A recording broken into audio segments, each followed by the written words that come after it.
ചേട്ടാ, നമ്മൾ കഴിഞ്ഞ ദിവസം ഇങ്ങനെ ഇരുന്ന് ചേർത്തലയുടെ കാര്യങ്ങൾ സംസാരിച്ചു. പക്ഷേ ഒരു ദിവസം കൊണ്ട് തന്നെ അവിടുന്ന് വരുന്ന വാർത്തകളിൽ വലിയ നമ്മൾ പ്രതീക്ഷിക്കാത്ത അൺപ്രഡിക്റ്റബിൾ ആയിട്ടുള്ള മാറ്റങ്ങളാണ് അവിടെ ഉള്ളത്. നമ്മൾ ചിന്തിക്കുന്നില്ല ഇങ്ങനെ ഒരു സംഭവം അവിടെ ഉണ്ട്, അല്ലെങ്കിൽ നമ്മളിത് വിശ്വസിക്കുന്നില്ല.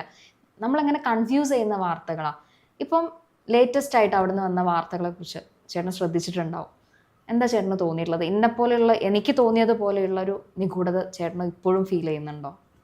അത് മീര, ഇപ്പോൾ എനിക്കോ മീരയ്ക്കോ തോന്നുന്ന ഒരു അത്ഭുതം അല്ലെങ്കിൽ ആശങ്ക, ഇതിന്ന് കേരളത്തിനെന്ന് പറഞ്ഞാൽ ശരിയാവില്ല, നമ്മുടെ മൊത്തം ദക്ഷിണേന്ത്യയെ ബാധിച്ചിട്ടുണ്ടത്.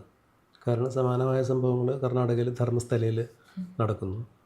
ഇപ്പോൾ ചേർത്തലയിലും വന്നു നിൽക്കുന്ന അവസാനം തലയാണ് അതും ധർമ്മസ്ഥല അപ്പോൾ ഈ രണ്ട് ലായും കൂടി നമ്മളെ വല്ലാതെ ആശങ്കപ്പെടുത്തിക്കൊണ്ടിരിക്കുന്നു.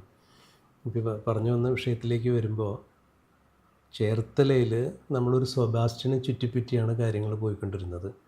65-68 വയസ്സുള്ള ഒരു മനുഷ്യൻ, അയാൾ ചെയ്തു കൂട്ടിയ പാതകങ്ങളെക്കുറിച്ച്.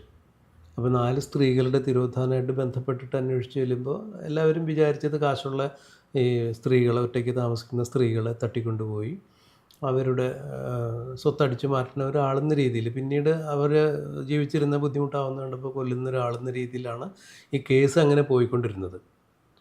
പക്ഷേ ഞാനും മീരയും ഈ കേരളത്തിൻ്റെ സമൂഹം ഉൾപ്പെടെയുള്ള ആളുകൾ വിഡ്ഢികളാക്കപ്പെടുകയായിരുന്നു. അതാണ് ഇപ്പോൾ ലേറ്റസ്റ്റ് വരുന്ന വാർത്തകളിൽ നിന്ന് നമുക്ക് മനസ്സിലാക്കാൻ സാധിക്കുന്നത്. ഓരോ ദിവസം ഓരോരോ വെളിപ്പെടുത്തലുകൾ വന്നുകൊണ്ടിരിക്കുകയാണ്. ഇപ്പോൾ മീര പറഞ്ഞ പോലെ പുതിയ പുതിയ അൺപ്രഡിക്റ്റബിൾ ആയിട്ടുള്ള കാഴ്ചകളും. നമ്മൾ ദിവസം ഈ ഒരു ചേർത്തല അല്ലെങ്കിൽ സെബാസ്റ്റ്യനെ കുറിച്ചുള്ള ന്യൂസുകൾ സെർച്ച് ചെയ്യുന്ന സമയത്ത് ഓരോ ആളുകൾക്കും പറയാനുള്ളത് വ്യത്യസ്ത കഥകളാണ്. അതാണ് ഇതിൻ്റെ ഒരു വ്യത്യസ്തത എന്ന് പറയുന്നത്. ഡിഫറെൻ്റ് ആയിട്ട് നിൽക്കുന്നതാണ്. ഇപ്പം നമ്മളെ നാട്ടിലൊരു സംഭവം ഉണ്ടായിക്കഴിഞ്ഞാൽ നമ്മളോട് ആരെങ്കിലും ചോദിച്ചാൽ അടുത്ത വീട്ടിലെ ചേട്ടൻ പറഞ്ഞ അല്ലെങ്കിൽ ചേച്ചി പറഞ്ഞ കാര്യങ്ങൾ, അല്ലെങ്കിൽ നമുക്ക് ഉണ്ടായിട്ടുള്ള കാര്യങ്ങൾ നമ്മൾ തമ്മിൽ പറയും. പക്ഷെ പലരും ഉണ്ടായ അനുഭവം പലരും ഇപ്പോൾ തുറന്നു പറയുന്ന ഒരു ഫീലാണ് അവിടെ ഉള്ളത്. എന്താ വെച്ചാൽ ഇവർ പറയുന്ന കാര്യം ഇവർ ചിലപ്പോൾ അറിഞ്ഞിട്ടില്ല, ഇവർ പറയുന്ന കാര്യം അവരറിഞ്ഞിട്ടില്ല, അങ്ങനെയാ പോകുന്നത്.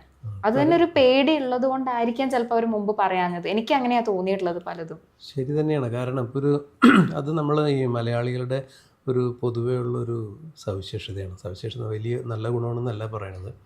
ഇപ്പോൾ എല്ലാവരും അല്ല, ഒരു ഭൂരിപക്ഷം ആളുകൾ, നമ്മളൊരു റോട്ടിലൊരു ആക്സിഡൻറ്റ് ആയി കഴിഞ്ഞിട്ടുണ്ടെങ്കിൽ